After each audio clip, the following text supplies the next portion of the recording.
Good morning, children. Welcome back. Hope you all are fine. In today's class, we will study about a new topic. We will study about Mauryan Empire. Though we might not have heard about Mauryan Empire, we are very familiar with the king of the Mauryan Empire. Yes, it is Ashoka the Great. There are a large number of the kings who ruled over India, but very few have entitled to be called as the Great. Ashoka the Great, Akbar the Great, Alexander the Great. The list ends. So here we are going to study about an important king of Indian history and the dynasty to which he belongs to. It is the Mauryan dynasty. Chandragupta Maurya was the founder of the Mauryan dynasty. It has three important kings. Chandragupta Maurya, the founder, then Bindusara and his son Ashoka. These three kings are the most prominent kings of the Mauryan dynasty. In order to get information about the Mauryan dynasty, we generally depend upon two important types of evidences. They are literary evidences and archaeological evidences. Among the literary evidences, we have two important books or literature. They are Indica, written by Megasthenes, and Ardhashastra, written by Chanakya. Chanakya was the advisor and prime minister of Chandragupta Maurya. It was under his guidance Chandragupta Maurya was able to establish a vast and wide kingdom. Ardhashastra was a book that dealt with almost everything that related to statecraft. How a king should rule the kingdom, what are the responsibilities of a king towards his subjects, what the subjects are supposed to do for the king. All these things are mentioned in the book Ardhashastra. The Mauryan Empire was established in the 4th century BC. Yet, for a very long period of time, we did not have the information with regard to the Ardhashastra. It was discovered by archaeologists only in 1905. Already we have seen that there are two books that give us information about the Mauryan period. We have learned about Ardhashastra. The next is Indica. Indica was written by Megasthenes. He was the ambassador of Seleucus Nicator to the court of Chandragupta Maurya. Historians believe that India has got its name from the book Indica. Though the book Indica is not completely available, yet we are able to get a large portion of the book. At the beginning of the class, I told you that historians depend upon two main sources of evidences. About the literary evidences, we have already seen. Now, the archaeological evidences are the next important group of sources that help the historians to reconstruct the history of Mauryan period. Among the archaeological evidences, edicts and stupas are the most prominent ones. Edicts are the decrees issued by a king engraved on rocks or pillars. During the time of Ashoka, a large number of such edicts were made. There are 14 major rock edicts and 7 minor rock edicts can be found, which spread through the length and breadth of the country. Even the countries like Pakistan and Afghanistan too have some rock edicts that denote that these all regions belong to the kingdom of Ashoka. Another important archaeological evidence is the stupas. In the previous class, we have learned about stupas. Stupas are semicircular structures that contains the mortal remains of Buddha as well as his disciples. A large number of stupas can be found in the country. Among them, the most important one is the Sanchi Stupa, which is situated near Bhopal. The stupas generally contains the mortal remains of Buddha or his disciples. Because see, these mortal remains include teeth, hair, bones, and such fragments of body.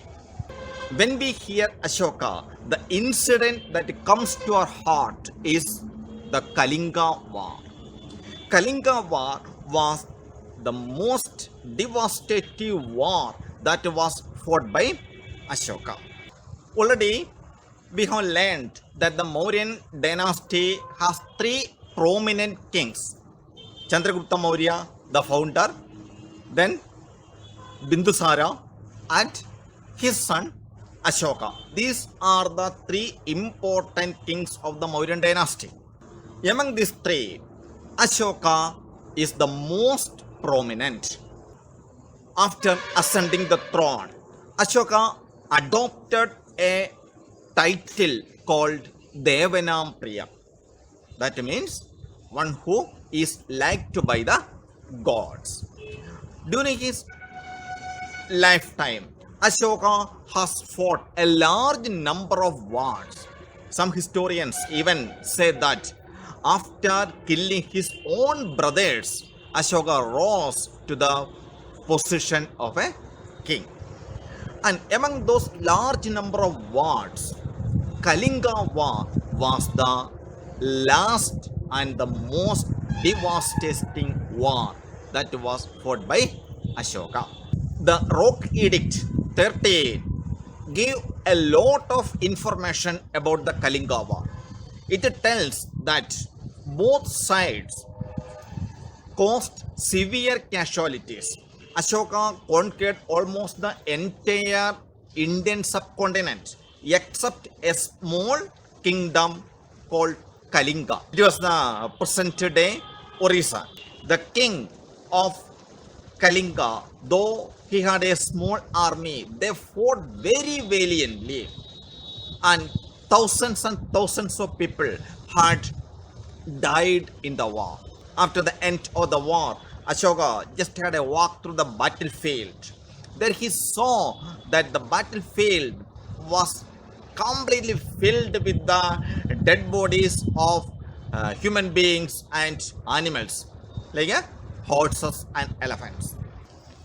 It is said that a stream that was flowing nearby was turned into red because of the blood that was oozing out from these dead bodies. And this sight moved his heart. There, in one side, the battlefield was scattered with dead bodies, and there he found the wailing of the people who lost their near and dear ones, the crying of wounded soldiers, this all moved the mind of Ashoka, and he decided that he will never fight any more wars. Thus, Kalinga War became the last war that Ashoka fought. Later, he became a Buddhist and did a lot for the spreading of Buddhism. The Kalinga War was an important war that was fought in the history. It brought far-reaching result in the Mauryan Empire. After this war, Ashoka gave up war and he became a Buddhist. Then the prisoners of war were started to be used for agricultural work. Thus, agriculture expanded throughout the kingdom. The increase in agriculture brought a lot of wealth to the kingdom. After becoming a Buddhist, Ashoka adopted Ahimsa. And this adoption of Ahimsa very badly affected the morale of his army. The soldiers abandoned war and had a great loss in their preparedness of a war. This in turn became a reason behind the decline of the Mauryan Empire. Let us see the Mauryan administration. The Mauryan Empire was one of the most important empires that ruled over India. It had a pan-India nature. Pan-India nature means the Mauryan Empire was spread throughout the Indian subcontinent. It was extended from the Hindu Kush in the north to the river Pennar in the south, and it also included some parts of Nepal and Kabul. Already we have seen that the Mauryan Empire had a pan-India nature. That means it spread throughout the Indian subcontinent. This pan-Indian nature had many advantages. One of the most important advantages was that it brought an end to the small kingdoms. It helped in bringing close relations with many foreign countries, and it successfully prevented the foreign invasions. These all are the advantages of the pan-India nature of the Mauryan Empire. The guidelines of the Mauryan administration was laid down by Kautilya.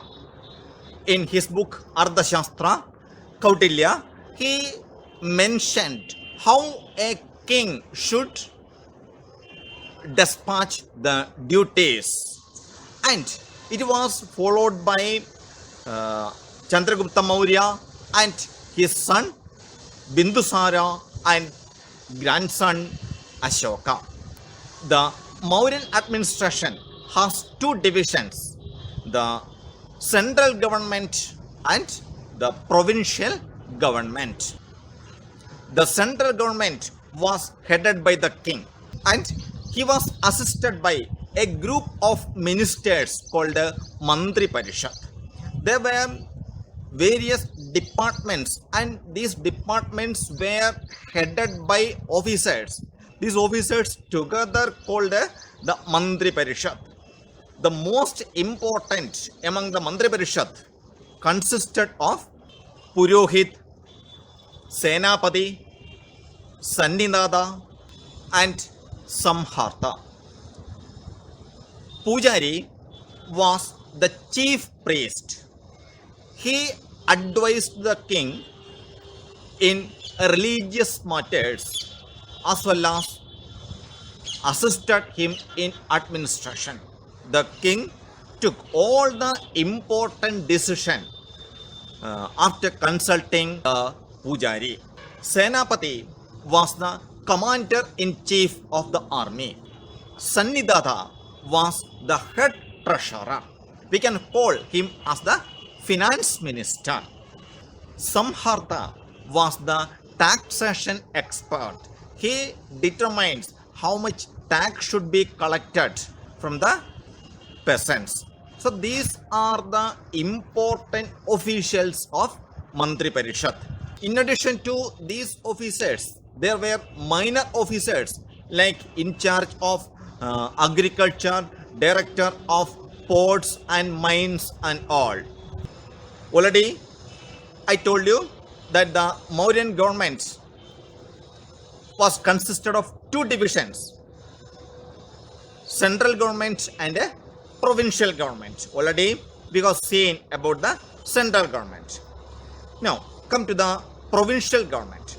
The Mauryan Empire consisted of 5 provinces.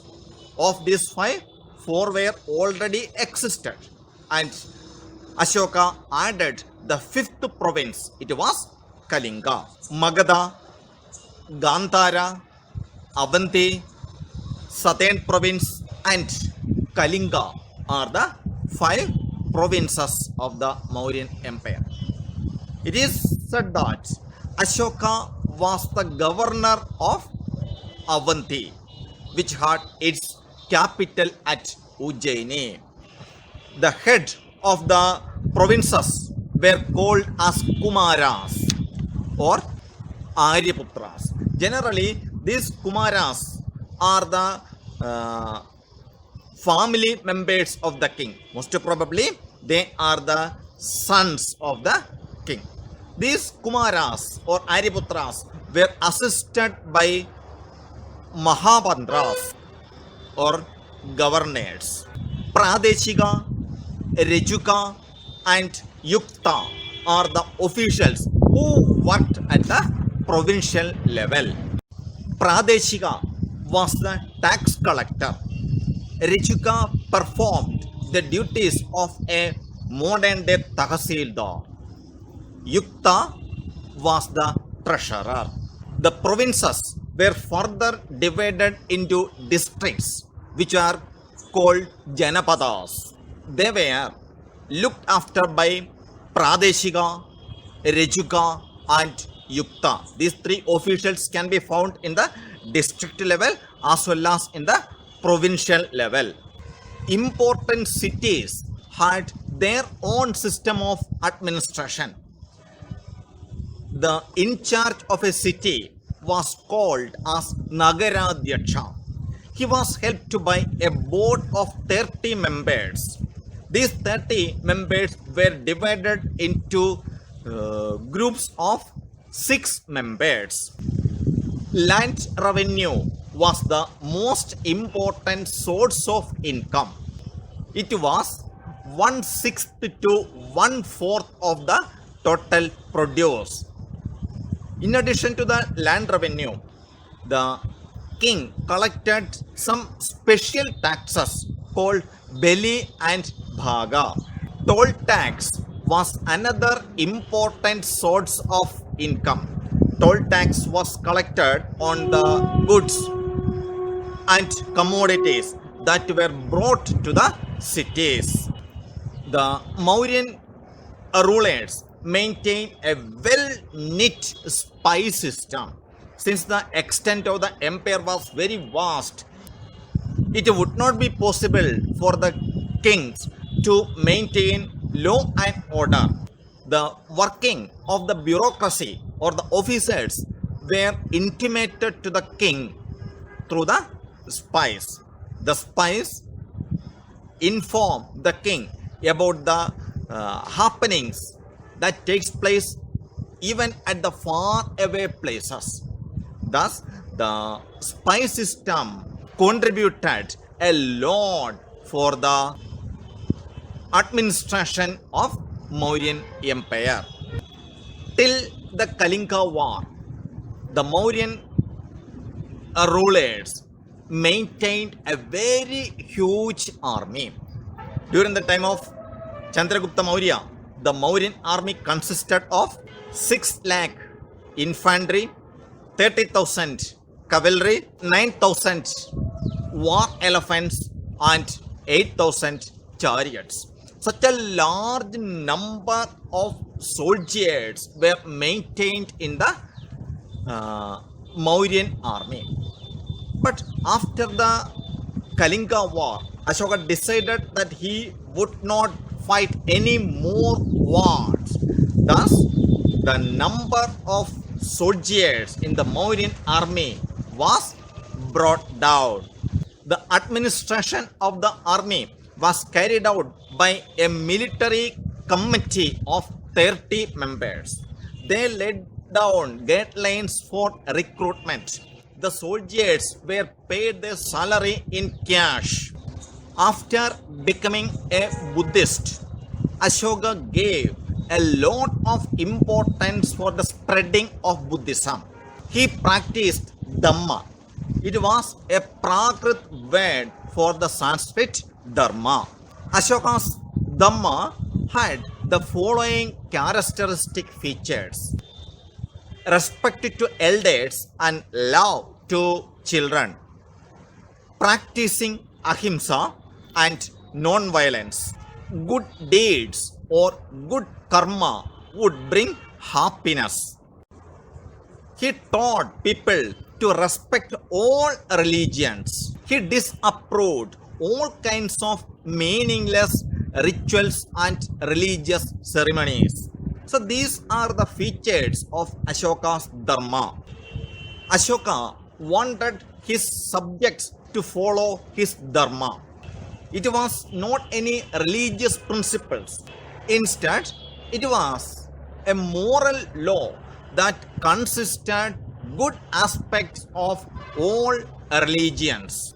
Ashoka's Dharma had a lot of importance in the imperial policy. It helps to bring religious unity among the people. People, those who were influenced by the Dharma, started to lead a moral life. When ahimsa was given importance, it helped to end violence and crimes. When wars were stopped, when Ashoka practiced Dharma, when he became a Buddhist, the officials started to give more importance to the developmental activities. A large number of welfare programs began to be implemented throughout the empire. Ultimately, it helps to bring prosperity and people began to lead a prosperous life. Because of all these reasons, we call Ashoka as a great ruler. So far, we have seen about the foundation of Mauryan Empire, the Kalinga War, Mauryan administration, and Ashoka's Dharma.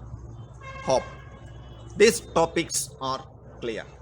If you have any doubt on any point, you are free to contact through the school app. An important thing I wanted to remind you, you are going to attend the first unit test by the 3rd week of this month. For that, you have to learn 2 chapters of history, chapter 1 and chapter 2, and 3 chapters from civics. Altogether there will be 5 chapters. There will be no objective type questions included in the test. All the questions will be of descriptive and it will be conducted for the test will be conducted for 25 mark. Hope these points are clear to you. It is enough for today. Thank you.